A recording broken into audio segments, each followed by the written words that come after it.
Hello students, आज हम solution वाले चैप्टर का नेक्स्ट पार्ट स्टार्ट करने जा रहे हैं। हमारी ये सॉल्यूशन की 12th क्लास, ठीक है।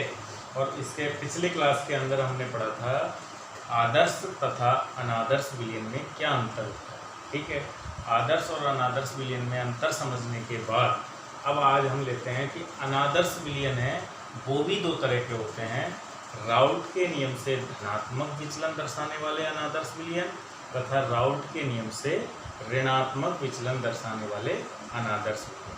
तो हम उन्हें लेते हैं। तो एक तो हमारे पास हो जाता है, यहाँ से हम इनके अंदर भी डिफरेंस देख लेते हैं। राउट के नियम से धनात्मक विचलन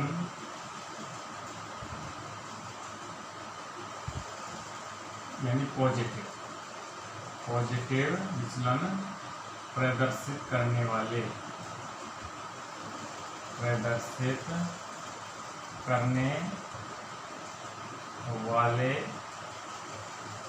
अनादर्श विलयन।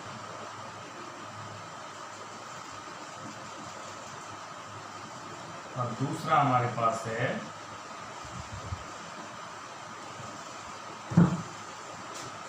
राउट के नियम से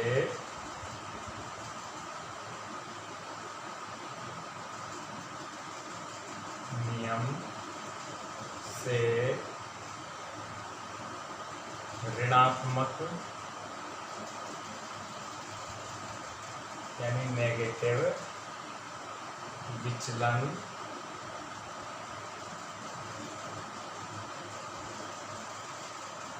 प्रदर्शित करने वाले अनादर्श विलयन।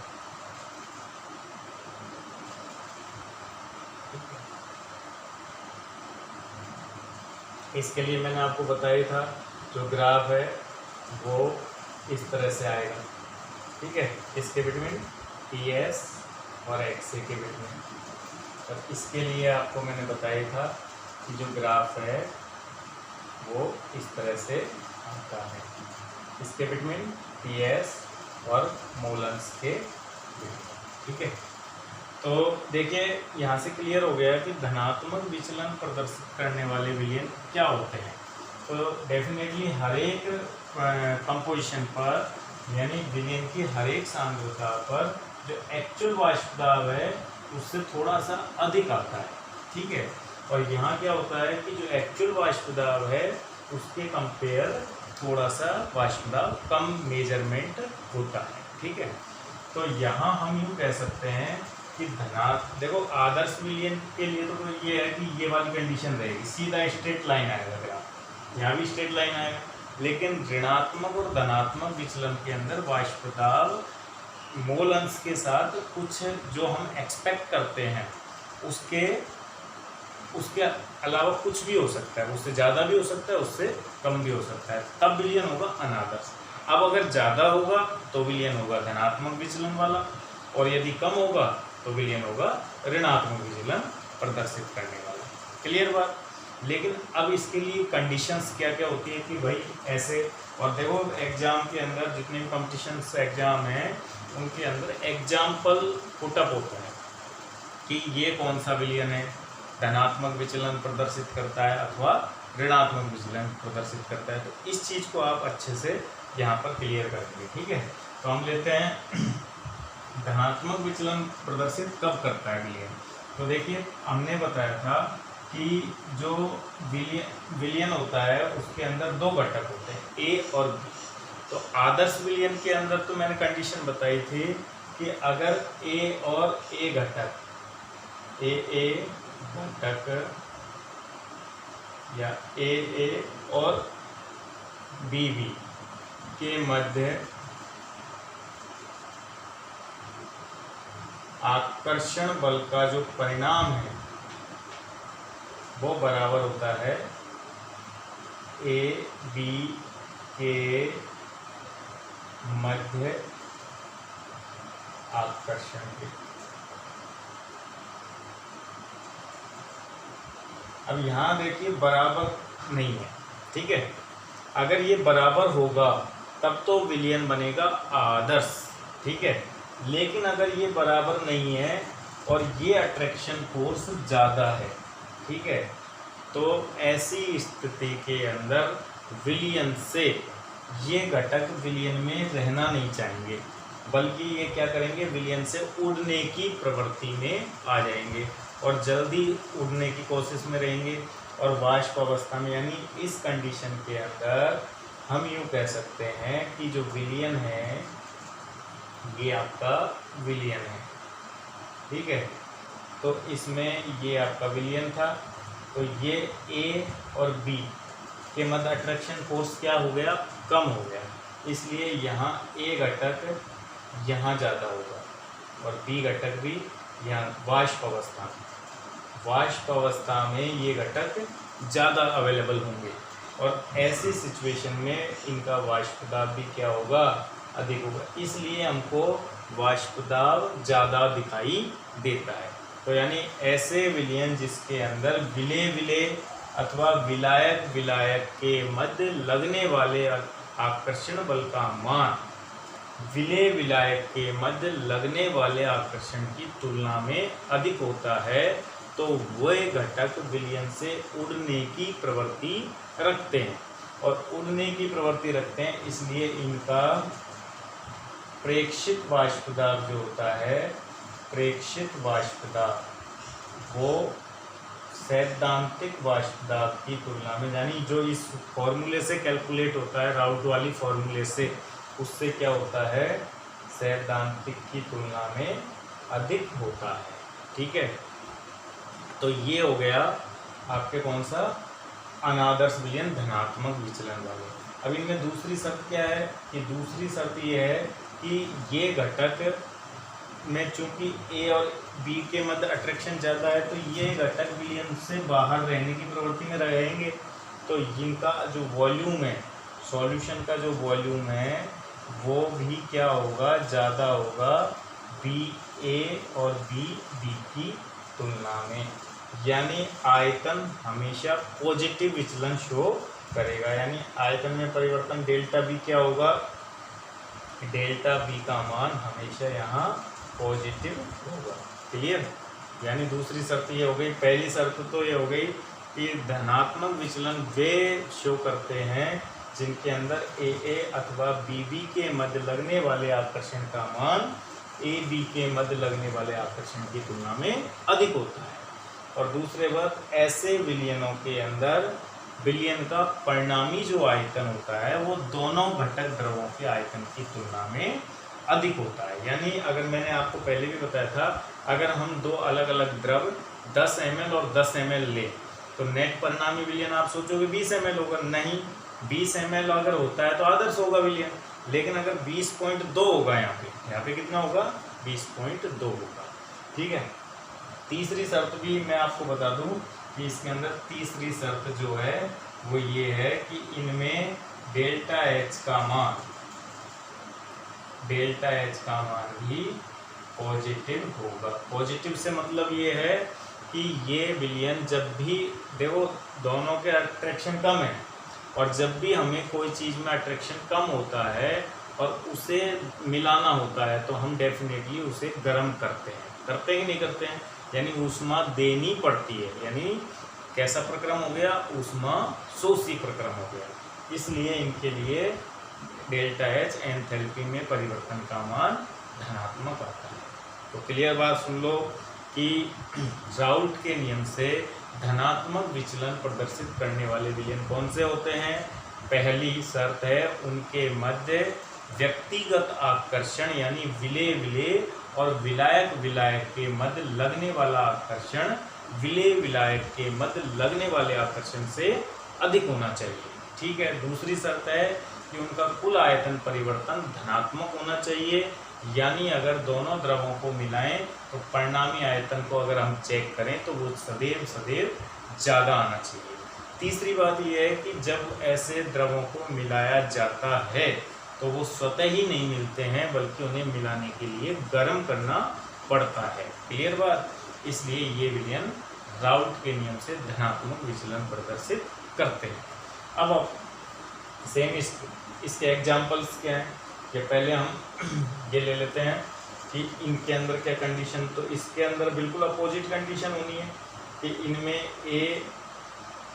ए और बी के मध्य लगने वाले आकर्षण का परिणाम लेस होता है किसकी तुलना में, ए बी के मध्य लगने वाले आकर्षण। तो इसके ए और बी के मध्य लगने वाला आकर्षण यहाँ कम होता है, यहाँ ए बी के मध्य लगने वाला आकर्षण बल का मान अधिक होता है। क्लियर बात? तो इसलिए इसी बात से निकल के आ जाती है कौन सी बात, दूसरी बात, कि इनके अंदर बी सॉल्यूशन का जो कुल आयतन है वो दोनों घटक आयतनों की तुलना में कम होता है। यानी ये 10 ml ले लेते हैं प्लस ये 10 ml ले लेते हैं, तो कुल आयतन जो होगा वो 19.8 ml ही होगा, 20 ml नहीं होगा। यानी कम हो गया ना, कि 20 ml की कंपेयर कम हो गया। तो यानी मैं यूँ कह सकता हूँ कि इनके लिए जो डेल्टा बी है वो होगा नेगेटिव, यानी सब कुछ नेगेटिव गया। देखो वाष्प दाब कम है, ठीक है, उसके बाद आयतन परिवर्तन कम है, और उसके बाद तीसरी कंडीशन जो है वो है इनके लिए डेल्टा एच का मान भी नेगेटिव होता है, यानी ऊष्मा छेपी प्रकार, यानी ऊष्मा बाहर निकलती है।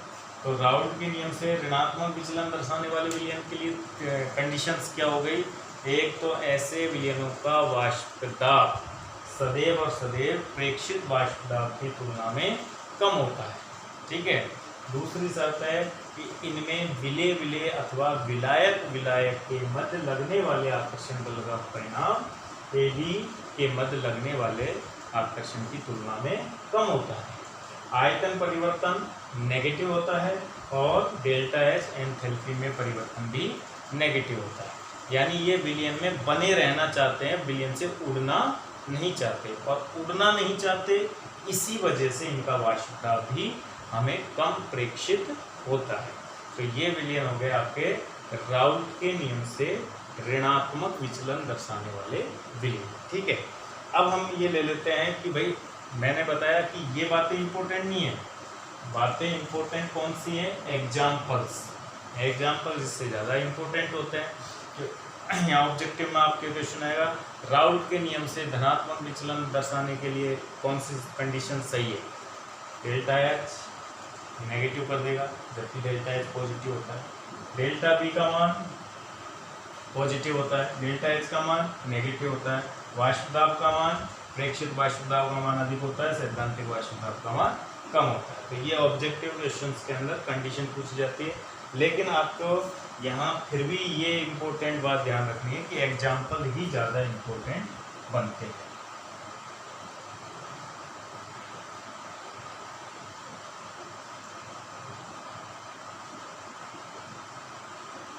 तो एग्जाम्पल्स ले लेते हैं कि भाई राउल्ट के नियम से धनात्मक विचलन दर्शाने वाले विलयनों के क्या उदाहरण हैं और ऋणात्मक विचलन दर्शाने वाले के क्या उदाहरण हैं। आदर्श के उदाहरण मैंने आपको बताए थे, बेंजीन, टॉलुइन या बेंजीन प्लस नेथलीन, ऑक्टेन और हेप्टेन, और इसके साथ क्लोरोफॉर्म तथा ब्रोमोफॉर्म या डाइक्लोरो मेथेन प्लस डाइब्रोमोमेथेन। यानी ध्यान से सुन लेना, सेम मॉलिक्यूल हों यानी पोलर मॉलिक्यूल हो दोनों ही, तब तो कौन सा होगा, आदर्श विलयन, यानी नॉन पोलर आदर्श विलयन। लेकिन अब देखिए इसमें का जो बेस्ट एग्जाम्पल है वो है एसीटोन, एसीटोन प्लस एसीटोन के साथ आपने मिला दिया क्या, क्लोरोफॉर्म नहीं लेते हैं, नहीं सॉरी, इसमें एथेनॉल है, सबसे बड़े बेस्ट एग्जांपल है वो है एथेनॉल प्लस जल का मिश्रण, ठीक है। और या फिर दूसरा ले सकते हैं अपन मेथेनॉल प्लस जल का मिश्रण, ठीक है। अब ये देखो एथेनॉल और जल, एथेनॉल में भी हाइड्रोजन बॉन्डिंग होती है और जल के अंदर भी हाइड्रोजन बॉन्डिंग होती है, लेकिन एथेनॉल के मॉलिक्यूल के बिटवीन जो हाइड्रोजन बॉन्डिंग होती है वो एथेनॉल प्लस जल के मॉलिक्यूलों के कंपेयर क्या होती है, बहुत ज़्यादा प्रबल होती है। इस वजह से व्यक्तिगत मॉलिक्यूल्स में जो अट्रैक्शन फोर्स है वो इन दोनों मॉलिक्यूलों के बिटवीन हाइड्रोजन बॉन्डिंग से अधिक होता है। सेम ऐसी बात यहाँ आ जाती है। इसी तरह यहाँ पर जो एग्जाम्पल है वो है एक तो एसीटोन, एसीटोन यानी सूत्र होता है CH3 C double bond O CH3 plus chloroform, acetone plus chloroform,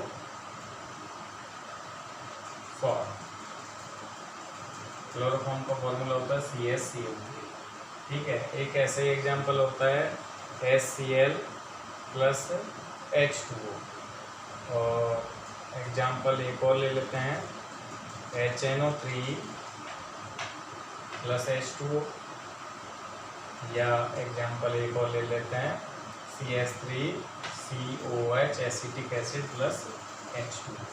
देखिए ये जो एग्जाम्पल है इनमें हो सकता है आपसे, वैसे NCERT में ये दो ही इम्पोर्टेंट है, ये इम्पोर्टेंट है आपके एग्जाम्पल, और इधर ये दोनों इम्पोर्टेंट है, इनका कोई ज़्यादा मीनिंग नहीं है, तो मैंने लिखा दिया आपको। अब ध्यान से सुन लो कि आपसे क्वेश्चन ऐसे पूछा जाएगा, एथेनॉल प्लस जल या मेथेनॉल प्लस जल किस प्रकार का विलयन बनाते हैं, तो आपको बताना पड़ेगा ये राउट के नियम से धनात्मक विचलन दर्शाने वाला विलयन बनाते हैं, या उल्टा राउट के नियम से धनात्मक विचलन दर्शाने वाले विलयन को का एक उदाहरण दीजिए, ऋणात्मक विचलन का उदाहरण दीजिए। या फिर क्वेश्चन यूँ आएगा, एसीटोन में जब क्लोरोफॉर्म मिलाया जाता है तो विलयन का वाष्प दाब कम प्रेक्षित होता है, क्यों, ठीक है। तो इसका जवाब हमारे पास क्या होगा, तो मैं क्वेश्चन की फॉर्म में ही आपको लिखा देता हूँ, दोनों के लिए ही मैं क्वेश्चन की फॉर्म में, ये आप अच्छे से कॉपी कर लेना।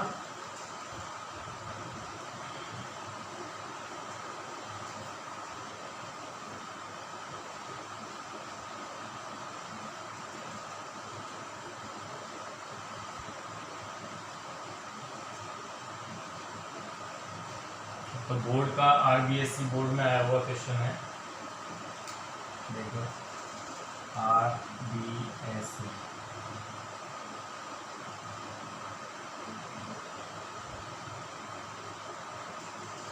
एथेनॉल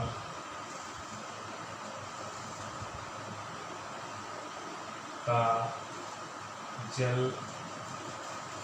में मिश्रण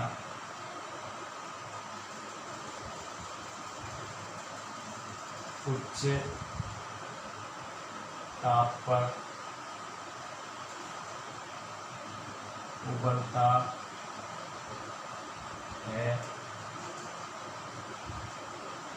जबकि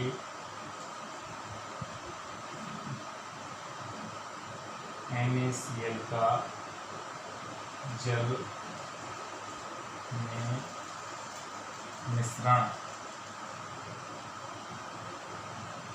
कम ताप पर उबलता है। हालांकि ये क्वेश्चन थोड़ा उबलता है, मैंने क्वथनांक को रिलेटेड कर दिया इसमें, लेकिन देखो अब इसको ऐसे समझो आप कि भाई दो बीकर हैं, बीकर और दूसरा है बीकर, दोनों में ही हमने जल भर दिया,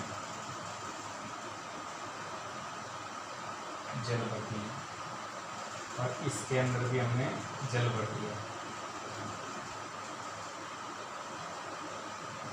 लेकिन इसके अंदर हमने क्या मिलाया, NaCl, और इसके अंदर हमने क्या मिलाया, एथेनॉल, C2H5OH। ठीक है। अब प्रश्न कह रहा है कि ये अधिक ताप पर उबलता है, ये कम ताप पर उबलता है, तो ये तो क्या है भाई, ठोस है। ठीक है। और ठोस के कण कहाँ जाते हैं, यहाँ जाते हैं। और मैंने आपको बताया कि शुद्ध जल का जो वाष्प दाब होता है P0 होता है, और जब उसमें ठोस या अवाष्पशील विलय मिला देते हैं तो विलयन का वाष्प दाब होता है वो PS होता है। और विलयन का जो वाष्प दाब है PS, वो शुद्ध विलायक के वाष्प दाब से सदैव क्या होता है, कम होता है। और जिस विलयन का वाष्प दाब कम होता है उसे वायुमंडलीय वाष्प दाब के बराबर लाने के लिए, यानी यहाँ यूँ कह सकते हैं, क्वथनांक जो होता है, क्वथनांक विलयन का वो व्युत्क्रमानुपाती होता है किसके, वाष्प दाब के। ठीक है। तो वाष्प दाब क्या हो गया, PS कम हो गया, इस वजह से वाष्प दाब कम हो गया तो क्वथनांक क्या हो गया, तो उच्च ताप पर उबलता है की जगह ये आएगा यहाँ पर निम्न ताप, सॉरी मैंने थोड़ा सा, ये तो निम्न ताप पर उबलता है और ये उच्च ताप पर उबलता है। ठीक है। तो यहाँ वाष्प दाब इसका कम हो गया, नमक मिलाने से विलयन का वाष्प दाब कम हो गया ना, इसलिए से इसका क्वथनांक बढ़ गया। अब ये क्या है, एथेनॉल है और इसमें मिला है जल में, तो एथेनॉल को जल में मिलाएंगे तो ये विलयन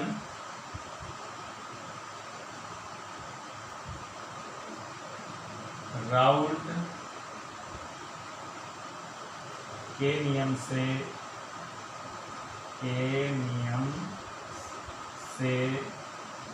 धनात्मक, अब हमको पता होना चाहिए कि ये धनात्मक विचलन दर्शा रहा है, धनात्मक मतलब पॉजिटिव विचलन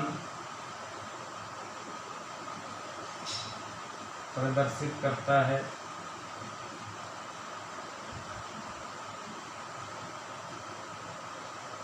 ठीक है।